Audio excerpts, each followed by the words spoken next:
आपका स्वागत है हमारी नई वीडियो में। तो अभी हमने एक पिछली वीडियो में एक ओवरव्यू लिया था। चैप्टर का नाम है नेशनलिज्म इन इंडिया, क्लास 10 का चैप्टर है हिस्ट्री का। तो आज हम जो उसमें कुछ टॉपिक्स पढ़े थे, एक जिसमें टॉपिक था बहुत इंपॉर्टेंट, द आइडिया ऑफ सत्याग्रह।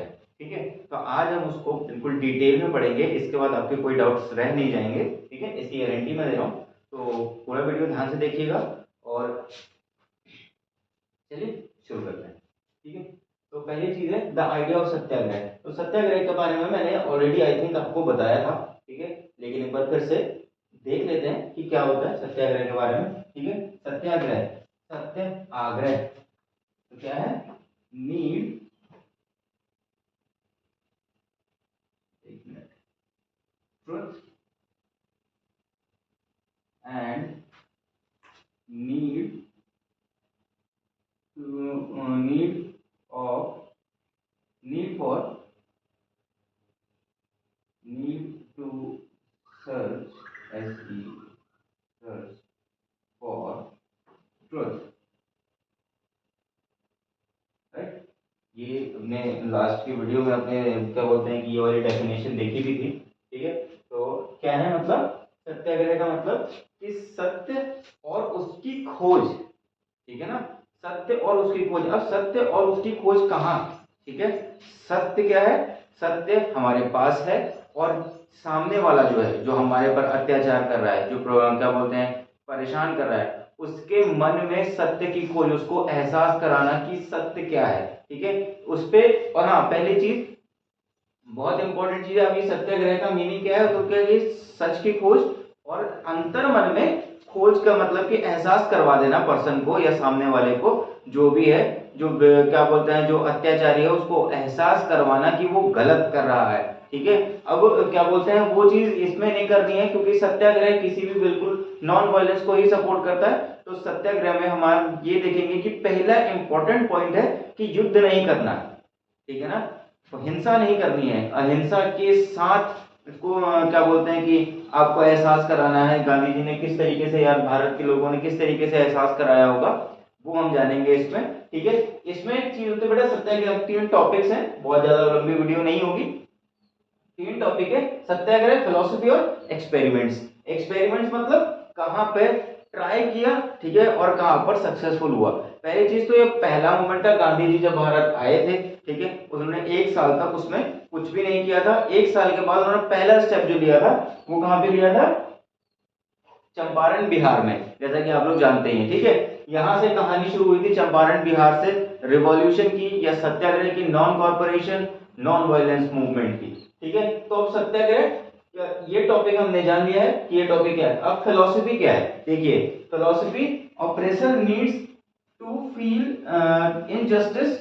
ठीक है ना, अब ऑपरेसर का क्या मतलब? ऑपरेसर जो तानाशाह होता है, ठीक है, जो तानाशाही कर रहा होता है, उसको एहसास कराना कि आप गलत कर रहे हैं, ये चीज ठीक नहीं है, अंतर मन को जगाना उसकी। ठीक है ना, अगर हिंदी वाले जो बच्चे हमारे वीडियोस देखते हैं उनके लिए है कि फिलॉसफी क्या है? अंतर मन को, उसको उनके जो तानाशाह है उसके अंतर मन को जगाना कि अत्याचार किसे कहते, क्यों है अत्याचार, वो ताकि वो एहसास करे कि हम अत्याचार कर रहे हैं और इस क्या बोलते हैं उस चीज को आगे कैरी फॉरवर्ड ना करें। ठीक है, अब ये कहां पे ट्राई हुआ था? मतलब हमने देख लिया कि सत्य की आग्रह करनी है। ठीक है ना, सत्य है, हम सच्चे हैं और हमें आग्रह करना है कि आप सत्य को देखिए। ठीक है, लेकिन उसके लिए हम आपको किसी भी तरीके से फोर्स नहीं करेंगे। हम सिर्फ क्या बोलते हैं, हम आपसे मतलब हिंसा करेंगे ना, हम लाठी चलाएंगे, हम कुछ नहीं करेंगे। हम आपके अगेंस्ट में बोलेंगे और आपको सत्य का एहसास कराएंगे। होता है ना, तो क्या बोलते हैं ट्रूथ इज ऑलवेज बेटर। तो यहाँ पे क्या है, वही है कि ट्रुथ जो है, ट्रुथ का रियलाइज करवाना, सच का आभास कराना ही सत्याग्रह का क्या बोलते हैं मेन मोटिव था। अब ये है एक्सपेरिमेंट्स। एक्सपेरिमेंट मतलब कहां पर किस तरीके से ये क्या बोलते हैं ट्राई किया था गांधी जी ने और कितना सक्सेसफुल रहा था, वो भी डिस्कस करेंगे। तो पहला एक्सपेरिमेंट है चंपारण बिहार। ठीक है, क्या है एक्सपेरिमेंट कहां पे? चंपारण बिहार, इन support of Indigo plantation planters against the oppressive plantation system. अब क्या है कि आपने देखो सुना भी होगा कई बार कि नील की खेती कर, भारत में नील की खेती कराई जाती थी भारत में। एग्जैक्टली, तो भारत में जब क्या बोलते हैं इस साइड में जो चंपारण बिहार का एक एग्जांपल ले लेते हैं कि नील की खेती कराई जा रही थी, तो जब तक केमिकल प्रोड्यूस नील नहीं मिल रहा था, ठीक है ना, जो सिंथेटिक होता है, ठीक है ना, तब तक क्या होता था कि जो ब्रिटिशर्स थे वो फार्मर्स को क्या बोलते हैं फोर्स करते थे भारत में कि आप नील की खेती करिए, ठीक है। लेकिन जब सिंथेटिक मिलने लगा तो उन्होंने क्या कह दिया, ना कर दिया, उन्होंने मना कर दिया कि उन्होंने क्या बोला कि अब आप खेती मत करिए क्योंकि हम नहीं खरीदेंगे, ठीक है ना, अब आप खेती मत करिए क्योंकि हम नील नहीं खरीदेंगे क्योंकि हमारी रिक्वायरमेंट नहीं है, अब हम सिंथेटिक नील बना ले रहे हैं और इंडिगो जो है सिंथेटिक इंडिगो बना ले रहे हैं और उसको बेच लेंगे। तो होता है क्या है कि भारत के लोगों ने कहा चलिए ठीक है, बट उसके साथ एक प्रॉब्लम थी, ठीक है, कि भारत के लोग जो है अब कोई और खेती करने के लिए कैपेबल नहीं थे, मतलब कि नील की खेती करते करते जमीन की फर्टिलिटी इतनी डाउन हो चुकी थी कि वो दोबारा कुछ नहीं कर सकते थे।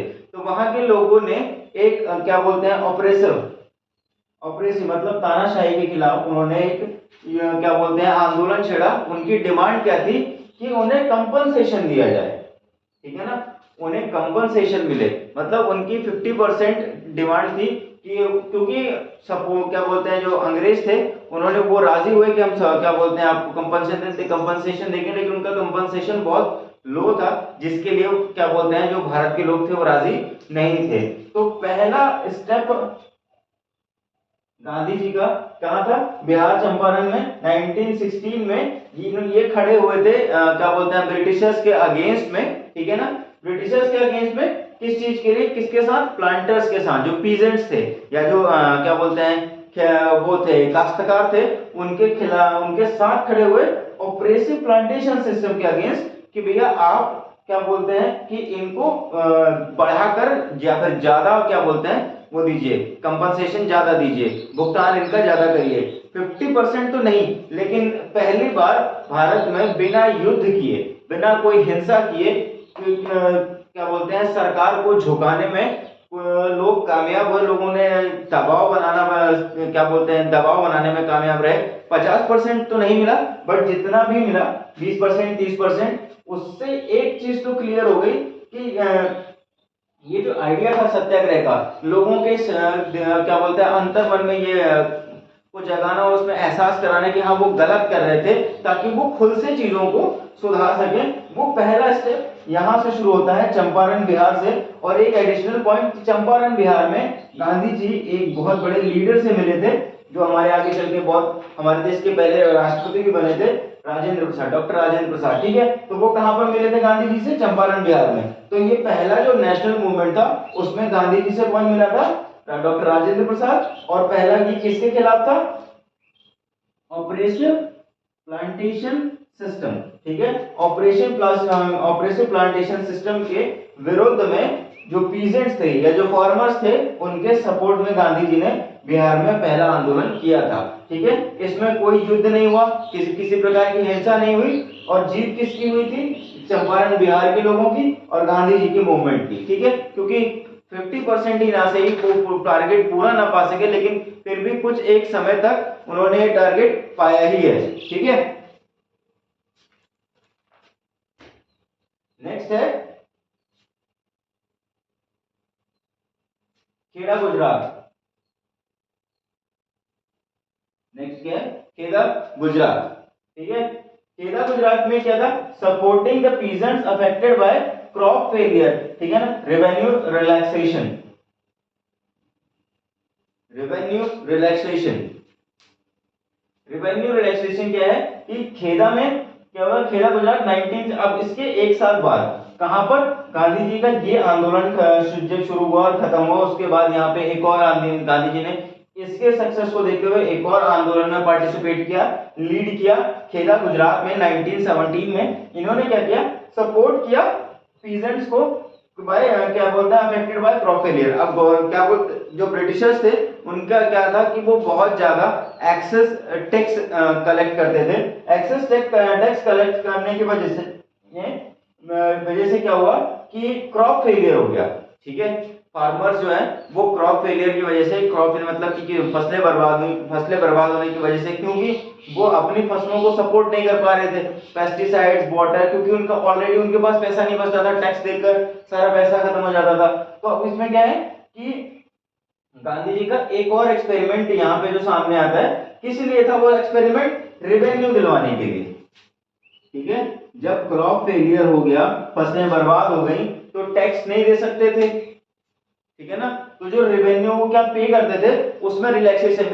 मेरी बात को ध्यान से सुनिए, किसी भी चीज को गांधी जी ने एंटायरली नेग्लेक्ट नहीं किया था, ठीक है ना, क्योंकि एंटायरली नेग्लेक्ट करने का मतलब है कि डायरेक्ट फेस ऑफ करना, ठीक है ना, जिसको वो कभी भी स्वीकार नहीं करेंगे। तो सत्याग्रह क्या चाहता था? सत्याग्रह चाहता था कि आप रियलाइज करो, ठीक है ना, कि आपकी मिस्टेक कहाँ है। जब आप अपनी मिस्टेक रियलाइज करोगे तो आप उसे करेक्ट करने के लिए कुछ ना कुछ जरूर करोगे। तो डिमांड क्या होती थी कि यहाँ पर क्या थी, ऑपरेशन प्लांटेशन सिस्टम के खिलाफ डिमांड थी उनकी कि भाई आप क्या बोलते हैं कंपनसेशन बढ़ा के दीजिए, ये कंपनसेशन बहुत कम है। उन्होंने ये नहीं बोला कि आप खरीदिए या फिर क्या बोलते हैं कि 100% कंपनसेट करिए, उन्होंने क्या कहा कि आप कंपनसेशन बढ़ाइए, ठीक है ना। तो जितना भी क्या बोलते हैं, जो ब्रिटिशर्स को रियलाइज हुआ कि हाँ हमने गलत किया, वो फोर्स हुए, तो उन्होंने क्या किया, इंक्रीज किया।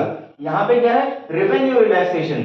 रेवेन्यू रिलैक्सेशन में उन्होंने क्या किया कि क्या बोला, ये नहीं बोला कि हम आपको रेवेन्यू देंगे ही नहीं, उन्होंने क्या बोला कि रेवेन्यू रिलैक्स करिए, टैक्सेस में कटौती करिए, क्योंकि हमारी जो फसलें हैं सॉरी वो बर्बाद हो चुकी हैं, तो हम आपको इतना टैक्स नहीं दे पाएंगे।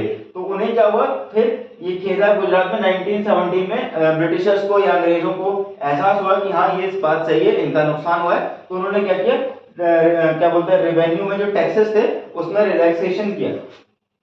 अब यहाँ पर 1970 में खेदा गुजरात में इनको इनकी मुलाकात किसके साथ हुई, ठीक है, महात्मा गांधी की मुलाकात किसके साथ हुई, सरदार पटेल, सरदार वल्लभ भाई पटेल से इनकी मुलाकात हुई। और यहाँ से इन 2 सालों में भारत के 2 सबसे बड़े लीडर्स गांधी जी के साथ जुड़े और ये दोनों एक्सपेरिमेंट उनके सफल हुए, ठीक है।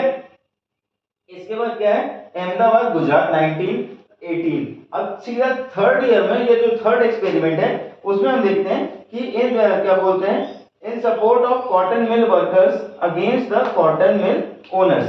अब यहां से आपको एहसास होगा, नोटिस करिए चीज को कि गांधी जी ने जो आंदोलन या जो भी ये आइडिया था उनका सत्याग्रह का, वो सिर्फ ब्रिटिशर्स के लिए नहीं था, ठीक है ना, ये आप नहीं कहेंगे, या ऐसा नहीं था कि वो सिर्फ अंग्रेजों के लिए था। वो आइडिया क्या बोलते हैं, ये जो सत्याग्रह था ये हर एक अत्याचारी के अगेंस्ट पे था, चाहे वो भारत का हो या वो विदेशी हो, ठीक है। तो यहाँ पर उन्होंने ये एग्जांपल सेट किया था कि हम सिर्फ ब्रिटिशर्स के, अंग्रेजों के खिलाफ नहीं है, हम हर उस तानाशाह के खिलाफ बोलेंगे जो किसी के अधिकारों को दबाएगा या किसी के ऊपर अत्याचार करेगा।